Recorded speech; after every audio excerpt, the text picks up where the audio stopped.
Did you know the Vatican once had its own secret prison? Beneath the shining marble of St. Peter's Basilica lies a chapter of history the Church doesn't talk about. It's not about saints or miracles, but torture, political disappearances, and a dungeon hidden in plain sight. Let's go back to the 16th century. In 1527, the Vatican was under siege. Rome was sacked. The Pope fled to Castel Sant'Angelo, a fortress connected to the Vatican by a hidden passage. From that moment, the Church realized it needed more than faith to survive. It needed control. That's when the Vatican's judicial system turned dark. Inside the Vatican walls, a prison was created beneath the Apostolic Palace, the Carcere Vatican, the Vatican prison. It wasn't just a few jail cells.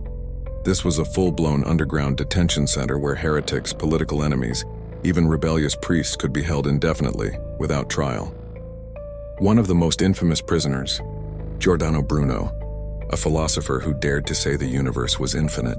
He was imprisoned for 7 years in Vatican custody, interrogated, tortured, and finally, burned alive in Rome in 1600.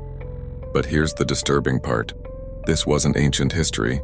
Vatican prisons were still in operation well into the 20th century. As recently as the 1960s, people were imprisoned by papal authorities. Some were accused of espionage. Others were simply seen as threats to the Church's image. And even today, the Vatican maintains its own jail, police force, and legal system. Under Vatican law, the Pope holds absolute judicial power. If you're arrested there, even as a tourist, you don't get a jury. You face a 3-judge panel, all appointed by the Church.